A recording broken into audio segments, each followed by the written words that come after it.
saya sudah 5 tahun bekerja di Krakatoa. Saya sebagai leader produksi di Krakatoa.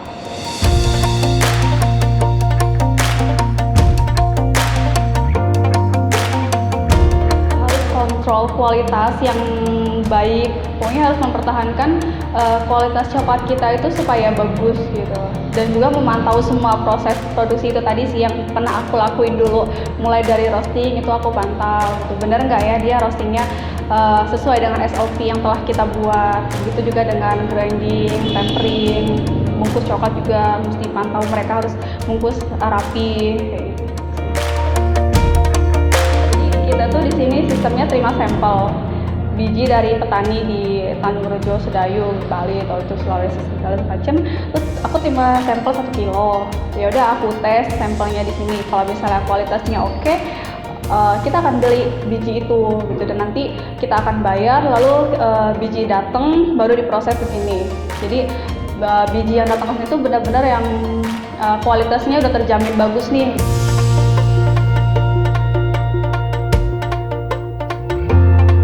Proses produksi yang pertama itu pasti roasting.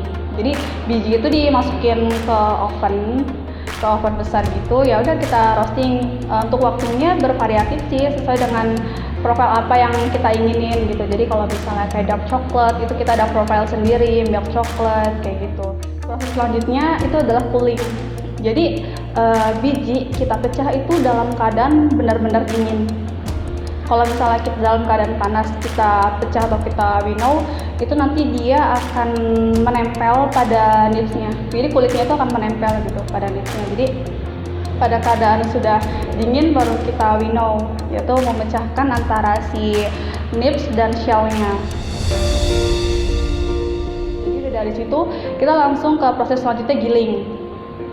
Dan giling juga sesuai dengan apa yang mau kita giling nih, base coklatnya. Misalnya base coklatnya kita mau giling milk, jadi profilnya pakai milk gitu. Sesuai dengan, pokoknya giling sama roasting itu harus benar-benar sesuai profil gitu. Karena kalau misalnya kita pakai misalnya kita mau giling milk tapi pakai profil yang dark, itu rasanya pasti bakalan beda gitu.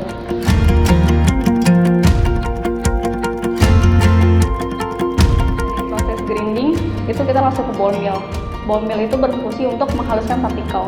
Kalau dari grinder itu biasanya partikelnya sekitar 35 sampai 40 lah. Tapi kalau kita masukkan ke mesin ball mill itu partikelnya bisa sampai 20, bahkan bisa sampai 10.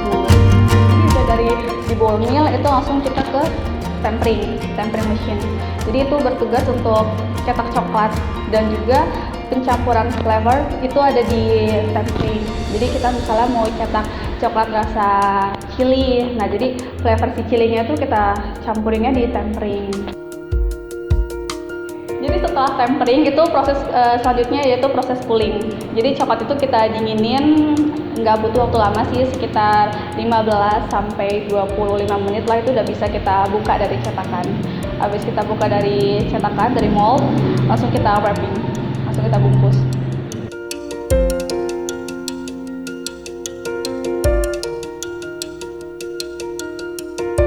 Sukanya di Krakatoa itu banyak banget lah jelas, karena aku benar-benar nemuin owner yang baik banget, yang ngajarin aku dari awal, dari aku nggak tahu apa-apa sampai aku seperti sekarang ini, dan punya owner yang care sama semua karyawannya gitu. Terus juga teman-temannya di Krakatoa ini semua friendly, semua family ya, maksudnya terbuka gitu, saling baik, peduli, kasih masukan, dan apa ya asik sih.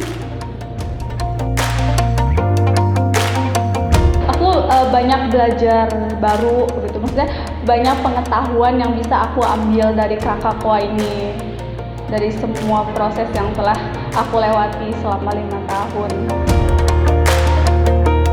Oke, dukanya itu adalah yang namanya produksi itu tidak bisa berjalan dengan lancar, mulus tuh nggak bisa. Ada kalanya satu batch kita cetak, itu nggak semua coklat itu bisa jadi.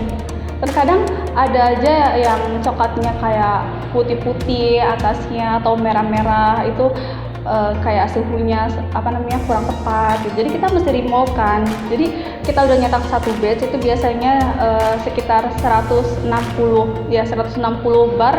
Kadang yang jadi tuh kayak cuma 60, so 100 kita daur ulang lagi. Belum lagi kalau misalnya mesin mendadak mati atau rusak. Kalau aku sih lebih dukanya tuh lebih ke tempering mesin sih, karena itu kan memang mempengaruhi banget ya kan. Kalau misalnya kita nggak ada tempering, ya kita mau nggak mau kita proses manual. Itu pada zaman aku dulu tuh. Aku dulu ngerasain banget yang ngaduk-ngaduk coklat gitu sampai benar-benar suhunya yang kita dapet. Kayak itu sih. Cuman ya namanya kerjaan sih kita nggak bisa nyalahin ya, tapi ada masanya yang aku benar-benar lembur selama seminggu full. Itu sih duka. Itu dukanya buat aku pribadi. Kadang aku kan ya punya rencana, maksudnya kayak punya planning mau kemana habis kerja, tapi ternyata harus lembur untuk menuntaskan target. Ya udah, mau nggak mau aku harus jalanin. Yang pasti ilmu sih ya. Jadi kalau ini kan benar-benar yang ilmu banget, jadi ternyata coklat itu musuhnya air, dan juga cara tempering yang bagus tuh seperti apa. Itu sih ilmu yang benar-benar bisa aku dapet gitu. Terus juga ya kalau di luar dari job desk aku kayak jadi MD gitu ya, itu aku juga dapet sih. Harapan buat kakak kelas sih, semoga kakak kelas semakin maju, pastilah ya sukses. Terus juga visi misinya semua tercapai, yaitu mensejahterakan para petani yang telah kita bina, mensejahterakan karyawan-karyawannya juga. Terus bisa terkenal coklatnya dengan kualitas yang bagus, packaging yang unik di manapun.